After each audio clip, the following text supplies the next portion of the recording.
अब आपको पता है कि यहाँ पे जो ओपन वोट आउट है उसमें आपको सबके सामने ही वोट देने होते हैं, और यहाँ पे जब सबके सामने वोट देने होते हैं तो हमें काफ़ी लोगों के चेहरे नज़र आते हैं, काफ़ी लोगों का ड्रामा नज़र आता है, काफ़ी लोग यहाँ पे एक्सपोज भी होते हैं। और वही चीज़ें हमें इस वाले वोट आउट में भी दिखाई दी, जहाँ पे सब ने सबके सामने ही वोट करना था। तो यहाँ पे कोई छुप छुपाने वाला सीन नहीं था कि आप किसी को वोट कर दो और उसके बाद पता भी ना चले कि आपने ही वोट दिया या किसी और ने दिया है।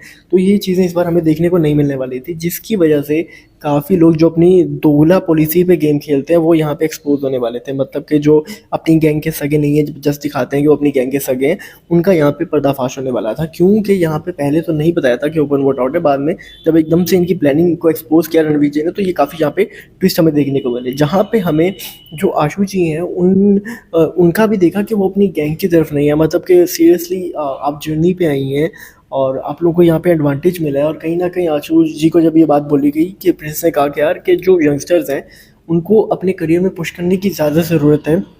तो अगर आप इस तरह से करेंगी तो उनके लिए खतरा है कि अगर उनमें से कोई एलिमिनेट हो गया तो उनका क्या बनेगा। यहाँ पे आशु कहती है कि अब ऐसी बात नहीं कि एज ही मैटर करती है, मैंने भी फेम देखना है, मैंने भी ये करना है, मैंने भी वो करना है। अब कहीं ना कहीं उनकी बात अपने लिहाज से सही है, बट प्रिंस की बात ठीक है कि आप देखो ना, 19-20 साल के लड़के आए हैं, इन्होंने रोडी से अपनी जर्नी स्टार्ट करनी है।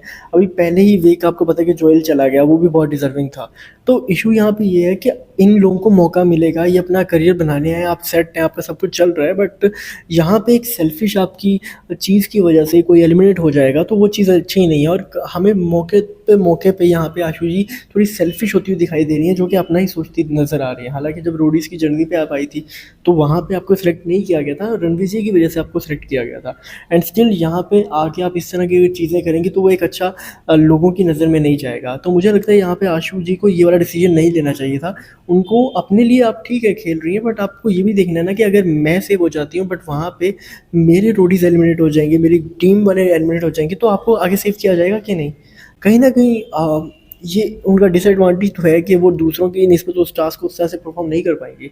बट स्टिल यहाँ पे थोड़ा सा चीज़ों को उनको समझना चाहिए था कि अपनी ही गैंग में इस तरह से करने के बाद आपका बचना मज़ीद मुश्किल हो जाता है। आप एक वोट आउट तो सर्वाइव कर जाएंगी, बट आपके गैंग लड़के आप प्रायोरिटी में कभी है ही नहीं, जिसकी वजह से आप सर्वाइव ही नहीं कर सकती। अब मुझे यहाँ पे नेहा का मुद्दा समझ नहीं आता। नेहा यहाँ पे जब अपने मैटर आते हैं वहाँ पे तो आगे सबसे आगे आगे बोलेंगी। जैसे हर्ष को यहाँ पे उन्होंने डांटा कि तुमने अपने आप को क्यों एलिमिनेट करवाया, तुम अपने आप को सेव करते इम्यूनिटी लेते। बट अगर वो यहाँ पे काटा लिख देता और अपने आप को एलिमिनेट नहीं करवाता, अपने आप को सेव कर देता, तब भी नेहा ने ये बात बोलनी थी कि तुमने मेरी बात क्यों नहीं मानी। क्योंकि नेहा का मेन इशू मैं आपको पहले ही बता चुका हूँ कि नेहा कैंप साइड पे नहीं जाती, अपने रूडी से बात नहीं करती, जिसकी वजह से उसको ये इशू देखने को मिलने ही वाले हैं। जब आप अपनी गैंग की बात नहीं सुनेंगे, आप उनसे जाके बात नहीं करेंगे, तो फिर आपको ये चीज़ें देखनी